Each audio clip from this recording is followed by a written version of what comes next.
aí, a minha turma era eu, o Magelo e o Paulo Gustavo. E aí a gente começa a fazer palhaçada, a gente fica junto, e aí a gente começa a ficar um na casa do outro e fazer as nossas maluquices. Eu vi o vídeo que você postou na época que ele estava internado, eu vi o vídeo que você postou de vocês zoando. Aquilo foi muito engraçado. Vocês na casa ali zoando.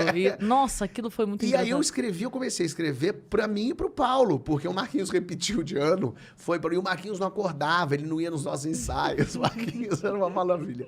E aí eu e o Paulo comecei a escrever, eu ia à noite, a gente estudava à noite, eu levava os escritos, porque não tinha WhatsApp. Então eu imprimia em casa e chegava lá, Paulo, olha o que eu escrevi pra gente, você é uma advogada com hipocondríaca e eu sou um mendigo, vai. E aí o Paulo lia ali na hora, a turma juntava pra ler e a gente fazia umas leituras, e o Paulo falava, não, isso aqui tem que ser desse jeito, eu mexia para no dia seguinte levar, e a gente começava a trocar umas ideias e gravar umas coisas de esquete. E eu escrevia tanto esquete que daí porque daí eu e o Paulo viramos meio um acontecimento na escola, porque eram os meninos engraçados, ficavam o tempo todo fazendo alguma coisa. Então as pessoas começaram, as outras turmas que tinham acabado de entrar, começaram a querer fazer textos meus. Então eu escrevi uns esquetes para as turmas de teatro. Caramba! E eu era um aluno, então foi um acontecimento. Então isso foi uma maravilha, conhecer essa gente toda. E aí eu me formo na escola de teatro em 2005 com o Paulo, fazendo a mesma peça que o Paulo, fazendo o mesmo personagem. Eu fazia o João Ternura jovem e ele era o João Ternura que estava num limbo. Fiquei até emocionado agora. Porque a mulher era muito... Foi muito esquisito o que aconteceu esse ano.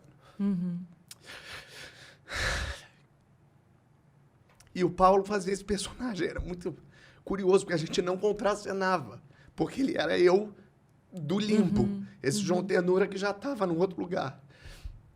E eu lembro que eles passavam um pelo outro se olhando assim, mas o Paulo era um filho da puta, ele ficava no coxia, e ele ficava me fazendo rir, porque tinha uma atriz que fazia comigo, que tinha uma hora que ela tirava a roupa, ficava pelada na minha frente, ficava o Paulo atrás, sacaneando.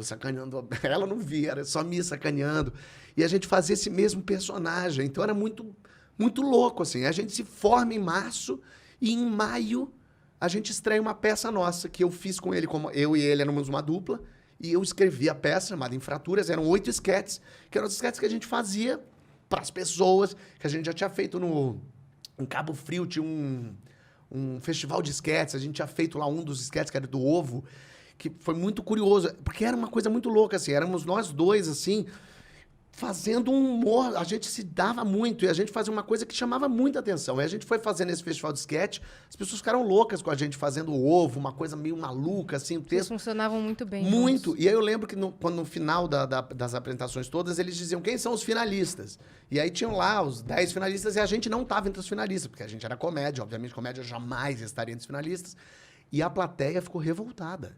A plateia começou, ué, não tá o ovo, não tá o ovo, todo mundo começou, ovo, ovo, ovo, ovo. Aí a gente tava lá do lado de fora, trouxeram a gente, as pessoas, o ovo. E aí os organizadores não sabiam o que fazer. E aí, gente, vocês querem o ovo? E todo mundo, então tá, então eles estão na final também, todo mundo, E aí botaram a gente na final daquele troço, e a gente achando uma graça louca, ficando na casa do Marquinhos, que o Marquinhos tinha casa em Cabo Frio, com a família de Cabo Frio, então a gente ficava na casa dele. Ele não via porque ele não acordava. Tipo isso. E a gente ficava lá, então assim... Foi muito louco isso, assim. Então, conhecer essa gente toda, porque daí eu vou formando o meu time também. Sim, as pessoas que eu conheço. Eu acho que isso que é muito importante de uma faculdade, é você fazer as amizades da tua área. Porque os meus amigos todos de São Paulo, que sou amigo até hoje, mas um é engenheiro, o outro é advogado, o outro é administrador. Que é bom também, humorista conhecer advogado é sempre bom, a gente sempre gosta. Bom. Mas eu não era a minha turma, e de repente eu faço a minha turma. Eu tô no teatro com o Paulo Gustavo, tô ali com o Marquinhos do lado sempre. E conhecendo gente. E quem estuda teatro geralmente é porque realmente vai seguir naquilo. Médio, sabia que não? A gente, na nossa turma, provavelmente 70% um era dentista, um era médico, um era não sei o quê. Mas assim, talvez tivesse o sonho de fazer, mas a vida é muito dura. Não dá pra você... Eu tive a sorte, eu era super privilegiado. Eu morei na casa da minha tia, não precisei pagar conta nenhuma. Meus tios pagavam todas as contas pra mim.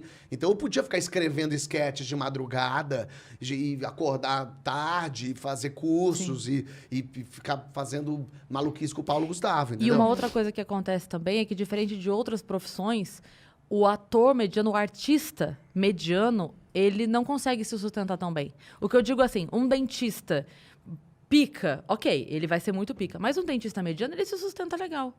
O artista é mais difícil se sustentar. Ele Sendo tá mediano. aí, Exato, ele vai fazer, mas é muito mais difícil, né? Então, quando você conhece gente, é uma maravilha. É uma porque daí maravilha. Você conhece... Geralmente, quando eu vou assistir peça, eu adoro assistir peça de teatro, mas 80% de peças de teatro são horríveis. É horrível o teatro. Mas eu amo, eu sento na primeira fila, eu gosto até do sofrimento. E aí, geralmente... É gostoso mesmo, né? Eu amo. Você gosta de ver o Open Mic? Como é que é? Open Mic, você gosta de Eu assistir? fico com aflição. Você fica mal, eu fico com aflição. Me dá agonia, mas eu vejo. Mas aí, quando você vê uma peça e tem uma pessoa muito ruim fazendo, muito ruim, não tenha dúvida, ela é a dona do espetáculo. Ela é a pessoa, essa pessoa... Ela se botou ali. Ela se botou, com certeza. Ela que juntou aquela gente, ela que tem o espírito empreendedor. Então eu respeito por aí. Mas geralmente é horrível, a pessoa é horrível. o espírito empreendedor. Porque no fim das contas ela só tem que ir lá lutar pelas vontades e sonhos dela.